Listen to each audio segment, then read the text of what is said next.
मैं ये बताना चाहता था जी।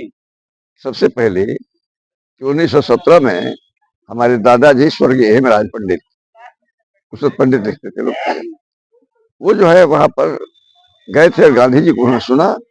कांग्रेस के रूप में क्या कहते हैं नेतृत्व में उन्होंने ये कहा कि अंग्रेजों के कहने पर फसल मत बो, जो तुम्हारी आवश्यकता है ये नील की खेती जो कराते हैं, अफीम की खेती कराते हैं, इसको बंद करो और अपने खाने पीने के लिए व्यवस्था करो खुद।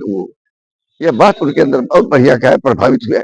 और उसके बाद हमारे दादाजी ने कहा कि मैं अब यह काम करूंगा और कोई जिम्मेदारी की बात नहीं मानूंगा। तो उन्होंने विद्रोह कर दिया। हमारा वो मिट्टी का बर्तन जदा कदा बनाते थे, तो मिट्टी का बर्तन बनाए थे, तो उनका चौकीदार गया और बर्तन निकाल लाया। तो उसके बाद उन्होंने पूछा क्यों लाए हो? तो राजा साहब का करिंदा, राजा साहब के करिंदा का आदेश है। हमने कहा तुम्हारे राजा और राजा वाले कुछ नहीं मानता, मारा उन्होंने चाटा, वो गिर गया। उसके बाद उसने शिकायत किया, राजा आए चले करके और उन्होंने उनको पकड़ा करके पहले हाथी पैर बंधवाया और कहा कि भेगारी नहीं दोगे? तो नहीं दूंगा, केवल बर्फियारी दूंगा, और भी नहीं देगा, आप जमीन के नहीं देंगे, हम तो हम तहसील है वहां जमा करेंगे। इस पर जो है उसने कहा कि ठीक है, इनको 10 कोड़ा मारो, अब इनको जो है बंद करो, क्या कहते हैं, हाथी के पैर बांधो। उसके बाद जब ये सूचना मिली रानी को 2-3 दिन के बाद कि क्यों नहीं रहा, सब आए गए कहा करके हम अभी आ रहे हैं, तो उन्होंने कहा कि देखिए उस स्वाभिमानी का परिवार को मुक्त कर दीजिए आप। हाँ, ऐसा मत कीजिए, जाति मत कीजिए, अपनी प्रजा है, वो जैसा कह रहा है बेगानी दे देगा, आज से घोषित कर दीजिए। तो तय हो गया। उन्होंने कहा इसका बड़ा रिएक्शन हमारे दादाजी को होगा। उन्होंने कहा कि भाई वो हटाने के लिए, अंग्रेजों को हटाने के लिए इस आंदोलन में भाग लेना होगा। तो मेरे चाचा जी को उन्होंने कहा, रामफल नाम था उनका, उन्होंने कहा कि तुम बड़े पुत्र हो और तुम जो है इस आंदोलन में गांधी जी का साथ दो। तो जो है गांधी जी की सेना में भाग लो। तो चाचा जी हमारे उसके बाद सक्रिय हुए। तो उन्होंने कहा कि तुमको पढ़ाने की व्यवस्था करनी पड़ेगी। तो एक मौलवी रख करके उन्होंने पढ़ाना शुरू किया और पढ़ाना शुरू कर दिया। स्कूल नहीं था तो पढ़ा लिए, जब कुछ लिख पढ़ लिए तो उन्होंने कहा कि अब तुमको गांधी जी की फौज में भर्ती होना है। पार्टी नहीं समझते थे, गांधी जी की फौज में भर्ती होना है। तो 1920 में तब तक जो है आंदोलन जो चला चौड़ी चौरा कांड में 22 तारीख में, तो उसके बाद 22 में ये भी सक्रिय हो गए। इसके बाद तमाम बातें हुई। 1940 में सक्रिय हुए, तो 40 में असहयोग आंदोलन चला। तो चाचा जी हमारे चले गए लखनऊ पकड़ करके, और लखनऊ से कैंप जेल में रहे। उसके बाद जब छूट के आए, 2 साल की सजा हुई थी, जब आए थे तो उसके बाद उन्होंने घर पर जो जाती हुई जिम्मेदारों की, उस पर उन्होंने संघर्ष किया।